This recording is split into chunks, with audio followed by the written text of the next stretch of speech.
this week's segment of Dialogue Houston. I'm your host, Lawrence Payne. To our regular viewing audience, welcome.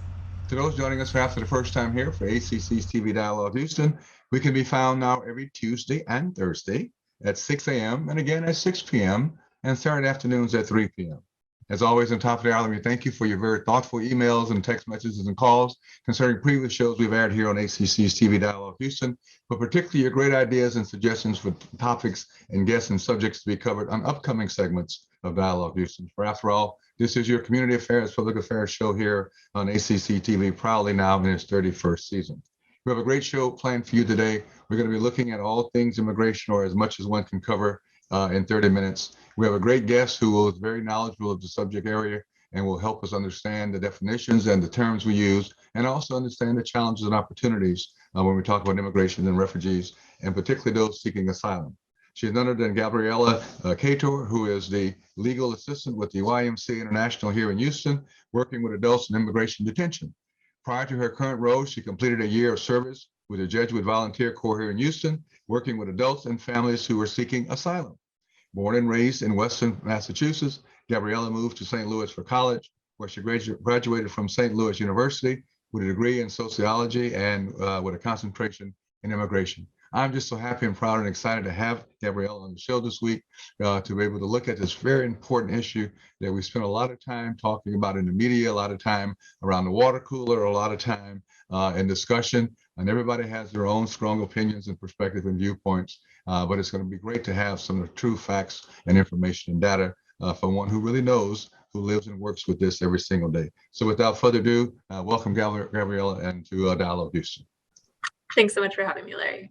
It was a pleasure. So I'm just going to let you kind of dive in and start, and I'll kind of follow you. Perfect. I think anytime we talk about immigration, it is really important that we start by defining our terms.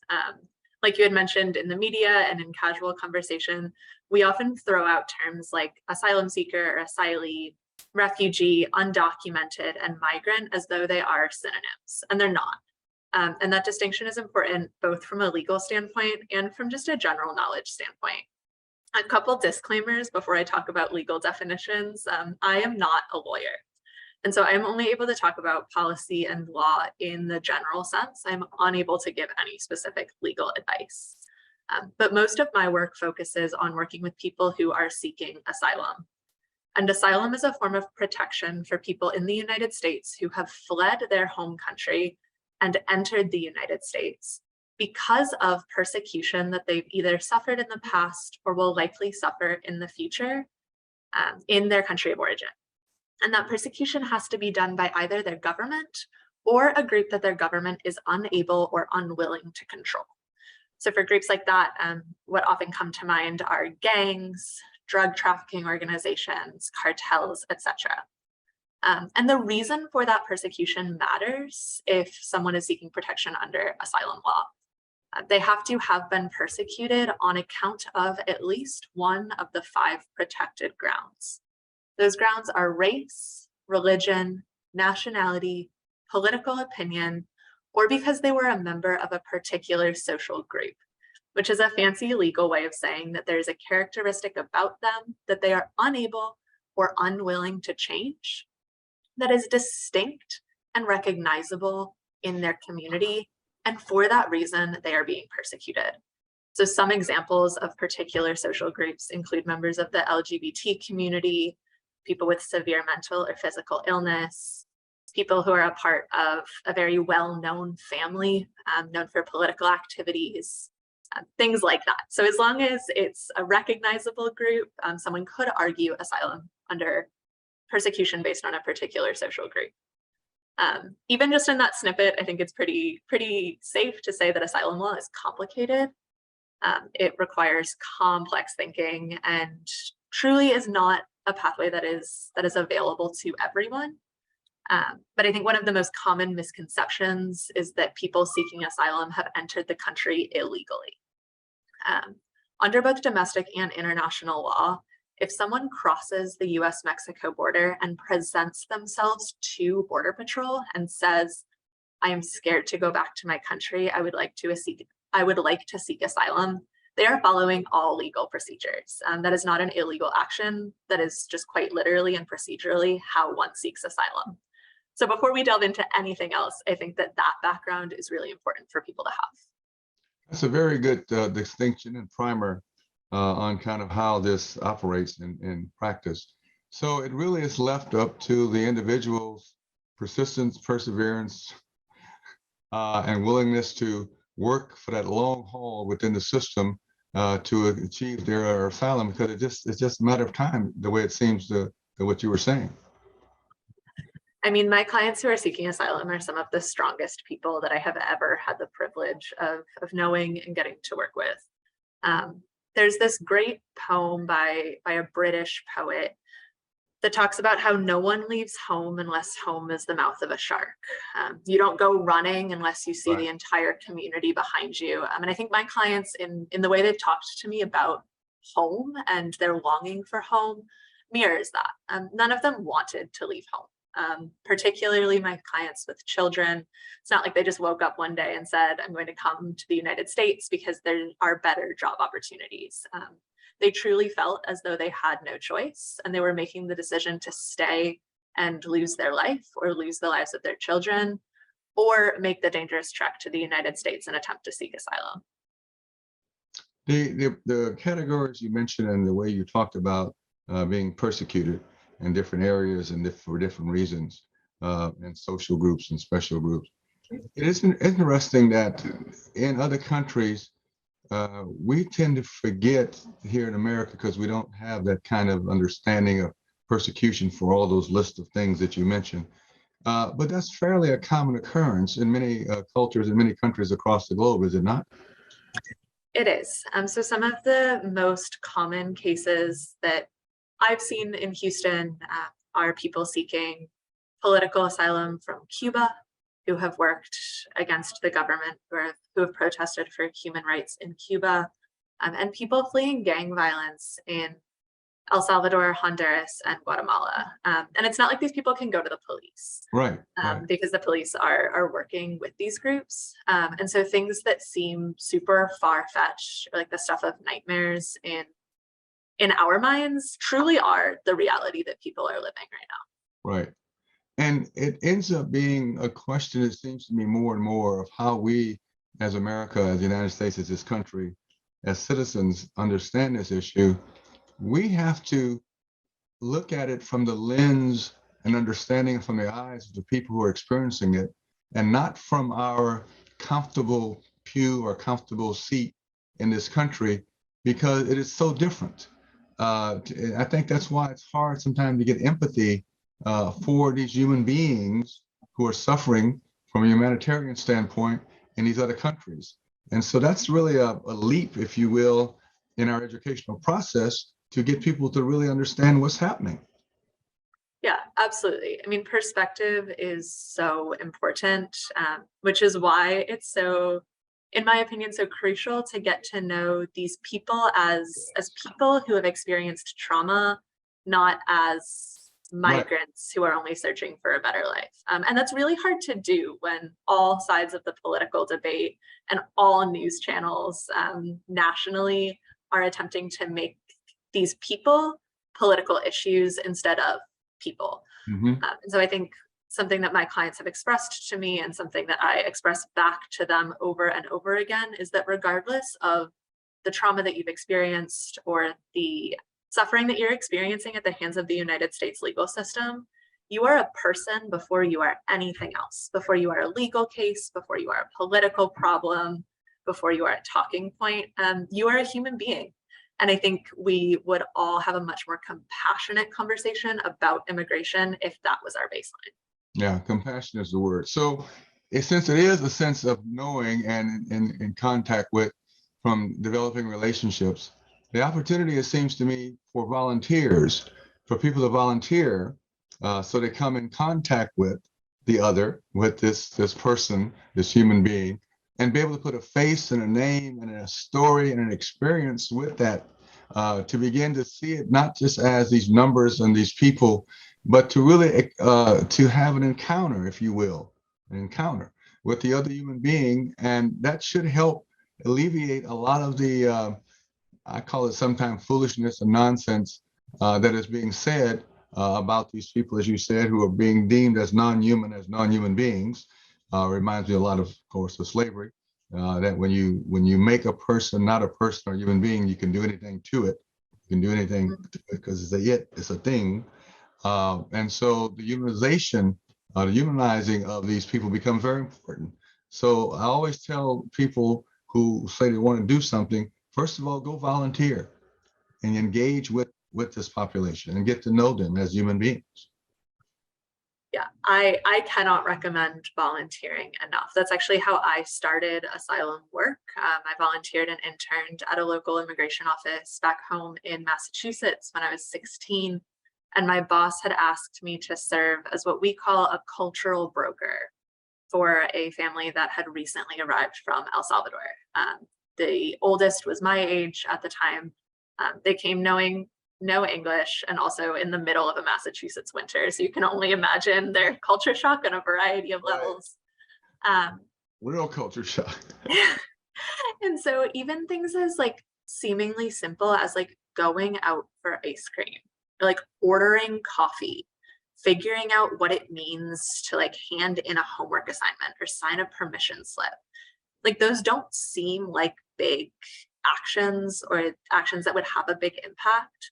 But when you are completely starting over in a country that you do not know, in a language that you do not understand, like those little acts of welcome make all the difference in the world. And someone can welcome another person to their community regardless of their opinions on like the broader immigration debate.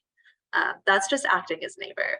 And so I cannot recommend enough volunteering with organizations that are working with our siblings here in Houston right now, because they're already here and they are desperate for connection. And honestly, we as a community are better the more we're able to make those connections and the more we're able to diversify our own thinking and our own experiences.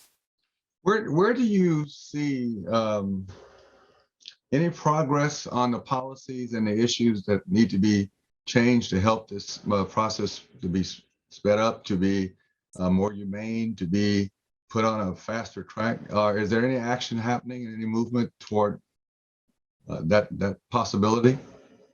Talk about two different things, one local to the border and one Right. local here to Right. Houston. At the border, I have been really inspired by migrant activists who are working with Kino Border Initiative on the Mexico-Arizona border. These are people who have been impacted by Title 42. So they've been stuck in Mexico for over 3 years at this point, attempting to seek asylum, but being told that the United States is closed, which means that they are highly, highly vulnerable to Right. cartel violence. Women are highly vulnerable to sexual violence in border cities on the Mexico side of the border. And instead of just kind of sitting and waiting for things to happen, these migrants themselves are contacting elected officials and holding protests and holding vigils and welcoming groups from the United States to come over to break bread with them and to learn more about their experience. And they are truly acting as allies and as like co-defendants in this fight for their own safety. And so I would really encourage people, if they're interested in border policy, to check out Kino Border Initiative and the work that they are doing with migrants who are attempting to seek asylum. More local here to Houston, there is a really cool project that Harris County has put on, that many counties throughout the United States have put on, that's pushing for universal representation for immigrants in court proceedings. So while there is like the public defender system in criminal court, that system doesn't exist in immigration court. You have the right to an attorney, but an attorney is not guaranteed to you, which means that if you can't afford one, or if you can't find one to represent you either pro bono or low bono, you're representing yourself in immigration court proceedings. And there are a lot of organizations here in Houston that are working to move towards a universal representation model to just make sure that people have the right to a fair immigration hearing with the help of a legal assistant, with the help of legal assistance, excuse me. Right. What can the average citizen do? We talk about always talking to your elected officials, writing, emailing, calling. That's one thing. But there seems to be a population who, if known, who knew more about this issue and understood it a little deeper, would love to get involved at a different level, a deeper level. I'm just wondering if there are organizations that exist that they could volunteer with, besides direct service to those that we're talking about, or as I mentioned earlier, opportunity to get to know them personally. Are there organizations that are trying to dwell a little deeper into this stuff and get people involved? Yeah, there are, absolutely. So from a more general cultural brokerage Mhm. standpoint, the organization Houston Welcomes Refugees does really awesome work in the community. People can serve as a member of a welcome team where a group of 8 to 10 of them get matched with a newly arrived family who has refugee status, which means that they have fled persecution for the same reasons that someone would flee for asylum, but they got status outside of the United States and then entered the United States with status. But you serve on a welcome team and you do just that. You welcome a new family through picnics and stopping by their apartment, helping kids with homework. And that relationship at minimum lasts about 6 to 8 months. But there have been many people who become friends and then hang out as friends afterwards. So I'd really encourage people to check that out. Um, if people speak a second language, particularly Spanish, Dari, or Pashto, there are so many legal organizations that would love to have people volunteer to help translate evidence documents, help with legal clinics. So YMCA International is one of those organizations. The Catholic Charities Cabrini Center is another. Baker Ripley, Galveston, Houston Immigrants' Rights Project. All of these organizations run volunteer activities and legal clinics. Because the more people we have, the more people we're able to serve. It truly does come down to a capacity thing. So there is no shortage of volunteer opportunities in the city of Houston. And one that I'm very familiar with is also Interfaith Ministries, Immigration and Refugee Services, and they do a great job. They have a very active program. Ali, the person who runs it, is just one of the most knowledgeable people in this area and has done a lot to help settle refugees in the last few years here in Houston. I would say the other really big one is Casa Juan Diego, which is a Catholic worker house here in Houston that works mainly with people who were not born in the United States. And I know that they're always accepting donations, volunteers, etc. Yeah, we definitely don't want to not forget our good friends at Casa Juan Diego, doing great work. I was going to mention them. What do you think is this? We're in an environment now in this society where this is one of the key issues that we like to bat around and politicize and forget about the human element in all of this. Um, this question of humanity keeps coming back to my mind as a way to lift this issue and this subject matter up to a higher level.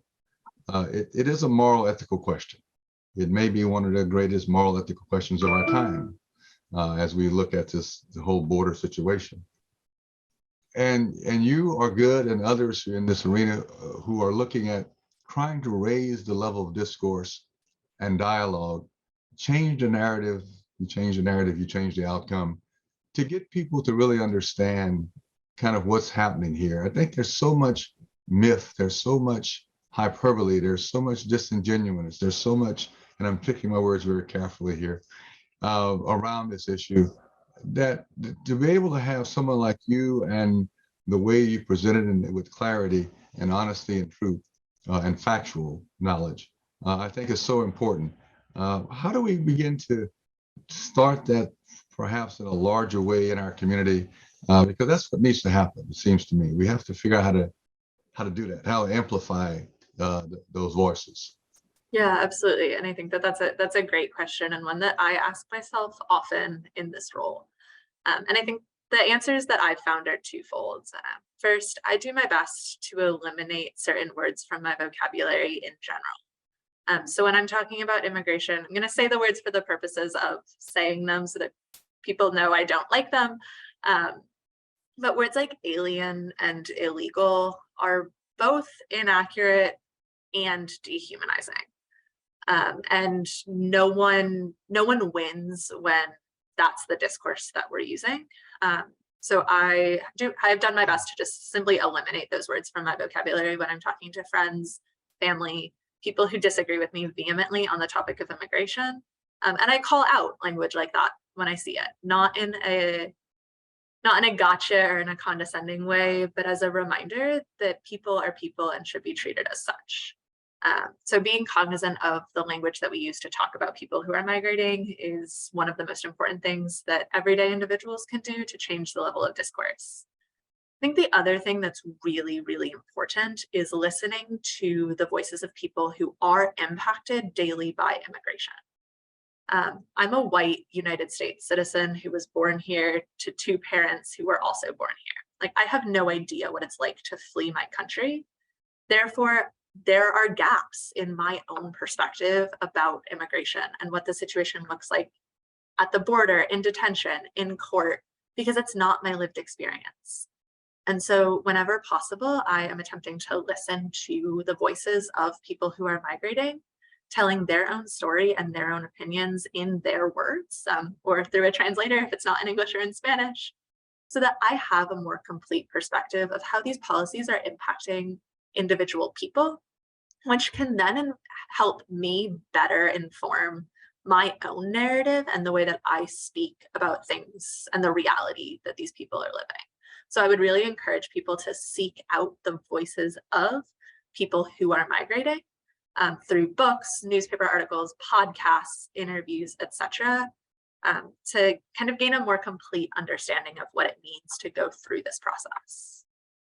So I'm just curious, as you practice this great way of talking to people who may differ in opinion and perspective and viewpoint about this issue with you, what's been kind of their reaction? It's, to me, I love the way you described how you can have the dialogue with someone who differs. You practice what we always have talked about, aggressive to the issue and reconciliatory to the person involved in the issue. It's not personal, it's about the issue. How do they respond to you? Because you talk to them in a loving manner about this issue, not accusatory, not pointing fingers, not correcting them that they're wrong, just trying to have a dialogue with them.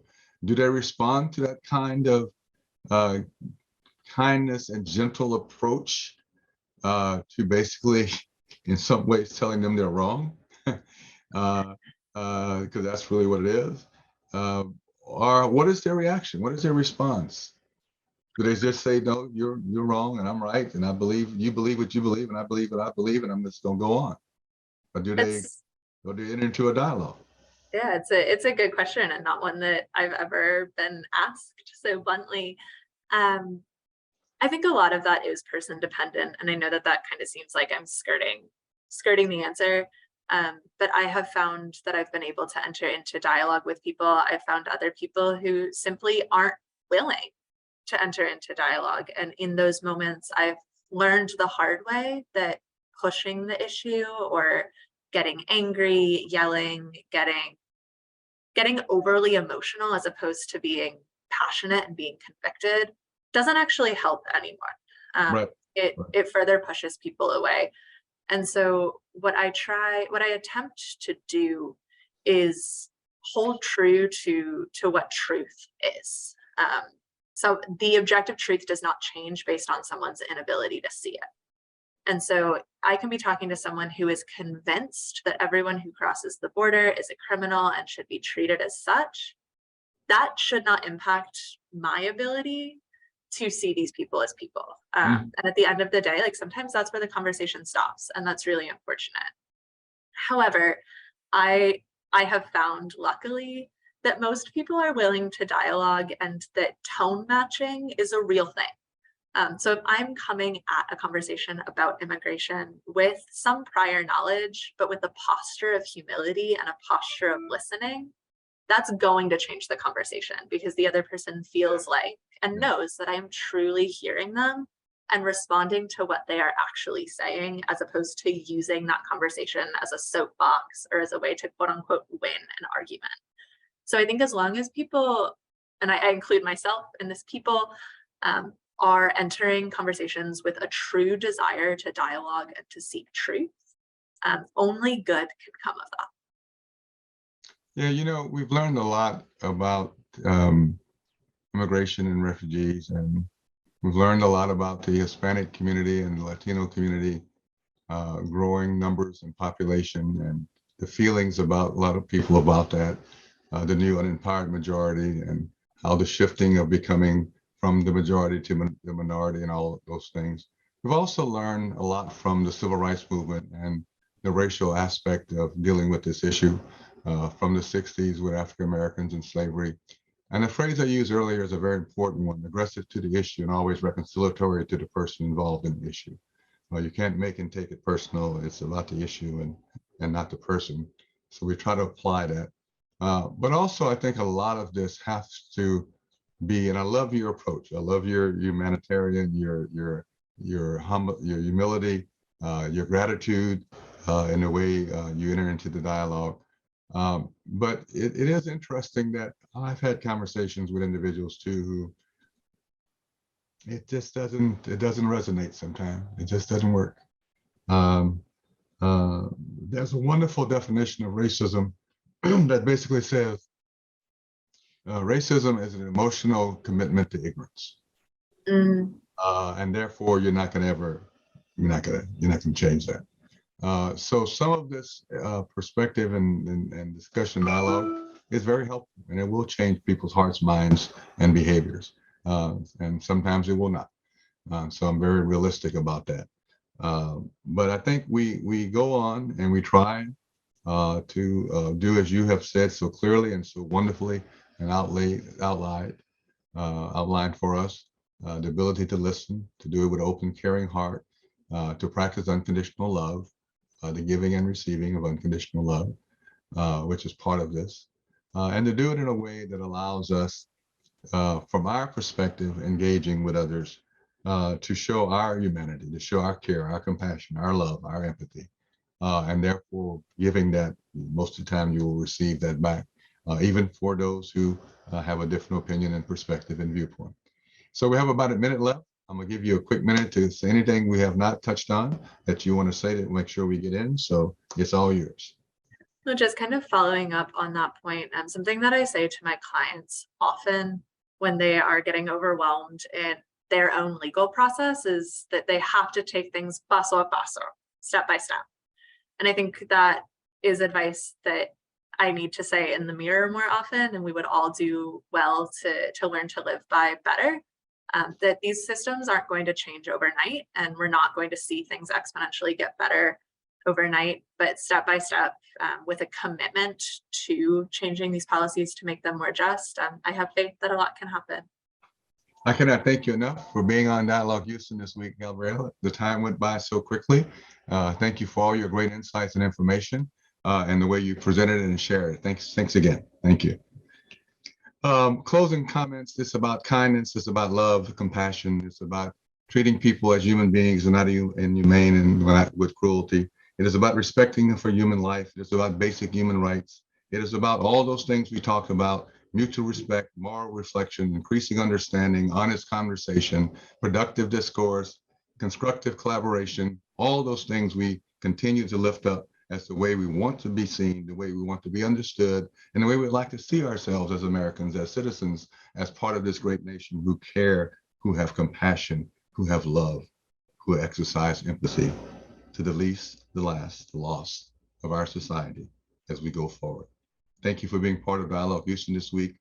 Until we come together again, be safe, be well, and as always, peace, power, and love.